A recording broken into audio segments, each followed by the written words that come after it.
അഭിവന്ദ്യനായ അധ്യക്ഷൻ arch bishop Mar Raphael Thattil പിതാവ്, award ജേതാവായ നമ്മുടെ എല്ലാം പ്രിയങ്കരനായ ശ്രീ ടി പത്മനാഭൻ സാർ, മന്ത്രി Shri Roji M John, Shri Hibi Eden MP, Shri TJ Vinod MLA, പ്രിയപ്പെട്ട മനോജ് മുതേടൻ MLA, പ്രിയപ്പെട്ട justice Kurian Joseph sir, Shri Thomas Mathew sir, പ്രിയപ്പെട്ട ഫാദർ മാർട്ടിൻ നെടേന്ദ്രത്ത്, മറ്റ് വൈദിക ശ്രേഷ്ഠരെ, സിസ്റ്റേഴ്സ്, പ്രിയപ്പെട്ടവരെ, സത്യദീപത്തിൻ്റെ 100ാം വാർഷികം ശതാബ്ദി ആഘോഷ പരിപാടികൾക്ക് സാക്ഷ്യം വഹിക്കാൻ കഴിഞ്ഞത് തന്നെ വലിയൊരു ചരിത്ര മുഹൂർത്തത്തിൽ പങ്കാളിയാകാൻ കിട്ടിയ അവസരമാണ്. നമ്മളെല്ലാം ആ ചരിത്ര മുഹൂർത്തത്തിൽ പങ്കാളിയായിക്കൊണ്ട് അതിന് സാക്ഷ്യം വഹിക്കുകയാണ്. 100 വർഷങ്ങൾക്ക് മുൻപ് ആരംഭിച്ച ഒരു മഹത്തായ പ്രസ്ഥാനം. ഞാൻ കേട്ടിട്ടുള്ളത് ഒരു അച്ഛൻ സൺഡേ സ്വന്തം സത്യമെന്നും ദീപമെന്നുമുള്ള ബോട്ടുകൾ അത് വിറ്റിട്ടാണ് ഇത് ആരംഭിച്ചതെന്നാണ്. സത്യവും ദീപവും, ദീപം വെളിച്ചമാണ്, രണ്ടും ക്രിസ്തുവിൻ്റെ ഏറ്റവും പ്രധാനപ്പെട്ട കാര്യങ്ങളാണ്. ക്രൈസ്തവ സന്ദേശങ്ങളിലെ ഏറ്റവും പ്രധാനപ്പെട്ട കാര്യമാണ് സത്യത്തിൻ്റെ പ്രചരണവും വെളിച്ചം. സത്യത്തിൽ വേദപുസ്തകത്തിൽ 10-ലധികം പ്രാവശ്യം വെളിച്ചത്തെക്കുറിച്ചുള്ള പരാമർശങ്ങളുണ്ട്. തുടക്കം തന്നെ, ബൈബിളിൻ്റെ തുടക്കം തന്നെ വെളിച്ചത്തെക്കുറിച്ചാണ്. ആദിയിൽ ദൈവം ഭൂമിയും ആകാശവും സൃഷ്ടിച്ചു. ഭൂമി പാഴായും ശൂന്യമായും ഇരുന്നു. ആഴത്തിനു മീതെ ഇരുളുണ്ടായിരുന്നു. വെള്ളത്തിനു മീതെ ദൈവത്തിൻ്റെ ആത്മാവ് പരിവർത്തിച്ചുകൊണ്ടിരുന്നു. വെളിച്ചമുണ്ടാകട്ടെ എന്ന് ദൈവം കൽപ്പിച്ചു. വെളിച്ചമുണ്ടായി. വെളിച്ചം നല്ലതെന്ന് ദൈവം കണ്ടു. വെളിച്ചത്തിനെയും ഇരുട്ടിനെയും വെളിച്ചത്തിനെയും ഇരുട്ടിനെയും വേർതിരിച്ചു. വെളിച്ചത്തിന് പകലെന്നും ഇരുളിന് രാത്രിയെന്നും ദൈവം പേരിട്ടു. സന്ധ്യയുണ്ടായി, ഉഷസ്സുണ്ടായി, 1-ാം ദിവസം. വെളിച്ചത്തെക്കുറിച്ചാണ് തുടങ്ങുന്നത് വേദപുസ്തകം തന്നെ. ആ സത്യദീപം പ്രകാശം പരത്തിക്കൊണ്ട് 100 വർഷമായി പ്രവർത്തിക്കുന്നു എന്നുള്ളതാണ്. സത്യത്തിൻ്റെ ദീപമായി അത് പ്രകാശിക്കുന്നു എന്നുള്ളതാണ് സത്യദീപത്തിൻ്റെ ഏറ്റവും വലിയ കാര്യം. സങ്കീർത്തനങ്ങളിലും പറയുന്നുണ്ട്, നിൻ്റെ വചനം എൻ്റെ കാലിന് ദീപമായും എൻ്റെ പാതയ്ക്ക് പ്രകാശമായും മാറുന്നു എന്ന്. ഒരുപാട് സ്ഥലങ്ങളിൽ വെളിച്ചത്തിന് വളരെ പ്രസക്തി ക്രൈസ്തവ ദർശനത്തിലുണ്ട്.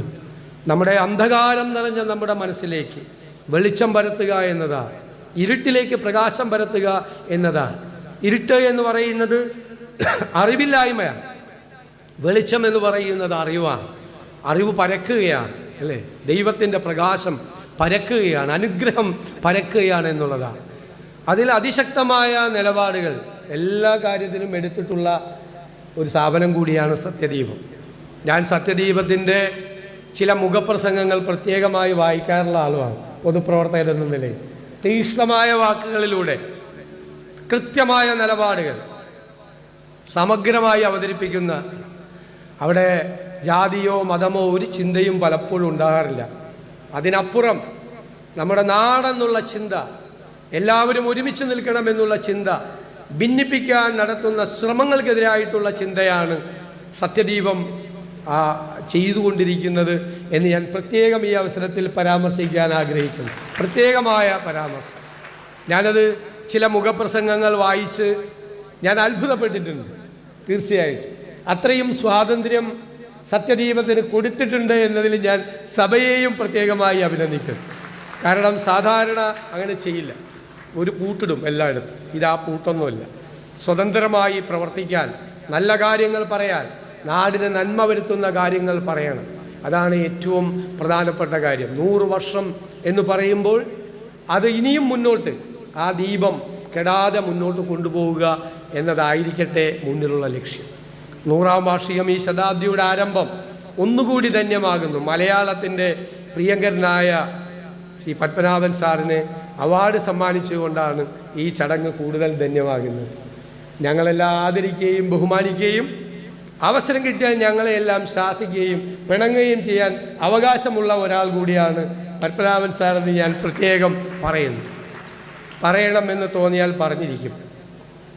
അത് ആരോടാണെങ്കിലും മുഖത്ത് നോക്കിയാൽ പറഞ്ഞിരിക്കും. അങ്ങനെ പറയാനുള്ള ധൈര്യമുള്ളവരാണ്. മലയാള കഥാസങ്കല്പത്തെ മാറ്റി എഴുതിയ ഒരാളാണ്. മലയാളത്തിലെ ഏറ്റവും പ്രിയപ്പെട്ട കഥാകാരനാണ് നമുക്കെല്ലാവർക്കും. ഞാനെല്ലാം പ്രകാശം പരത്തുന്ന പെൺകുട്ടിയെ വായിച്ചാണ് തുടങ്ങിയത്, അദ്ദേഹത്തെ വായിച്ചു തുടങ്ങിയത്. എത്ര മനോഹരമായ കഥയാണ്! ആ പെൺകുട്ടിയുടെ മൂക്കിലുള്ള ആ മൂക്കുത്തിയിലെ വൈരം അത് തിളങ്ങുമ്പോൾ ആ കുഞ്ഞിൻ്റെ പ്രകാശമാണ് എന്ന് പറയുന്ന വാക്കുകൾ ഉൾപ്പെടെ ഇപ്പോഴും ഞങ്ങൾക്ക് എല്ലാവർക്കും ഓർമ്മയുണ്ട്. ആത്മഹത്യ ചെയ്യാൻ പോയ ഒരാളെ ജീവിതത്തിലേക്ക് മടക്കിക്കൊണ്ടുവന്ന, ജീവിതത്തിലേക്ക് പ്രകാശം പരത്തിയ ഒരു പെൺകുട്ടി. പുറകിലൊരു പൊട്ടിച്ചിരി കേട്ടാണ് അയാൾ നോക്കിയത്. അപ്പോൾ അവളായിരുന്നു. അവൾ എവിടെയും ഉണ്ടാകുമെന്ന് എനിക്കറിയാമായിരുന്നു.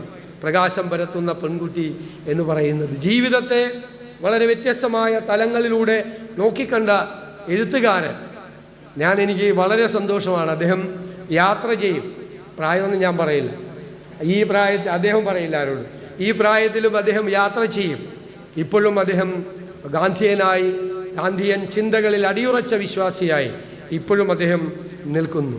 നമുക്ക് തീർച്ചയായും അദ്ദേഹത്തെ പോലെ ഒരാൾക്ക് അവാർഡ് കൊടുക്കാൻ നിങ്ങൾ എന്നെ ക്ഷണിച്ചപ്പോൾ ഞാൻ കരുതുന്നു ഞാൻ കൂടി ആദരിക്കപ്പെടുകയാണ്. അദ്ദേഹത്തിന് സത്യദീപത്തിൻ്റെ ഈ ശതാബ്ദി ആഘോഷത്തോടനുബന്ധിച്ചുള്ള ഈ സാഹിത്യ പുരസ്കാരം നിറഞ്ഞ മനസ്സോടുകൂടി സമ്മാനിച്ചുകൊണ്ട് ഞാൻ ഈ ശതാബ്ദി ആഘോഷ പരിപാടികൾ ഉദ്ഘാടനം ചെയ്തതായി അറിയിക്കുന്നു. നന്ദി.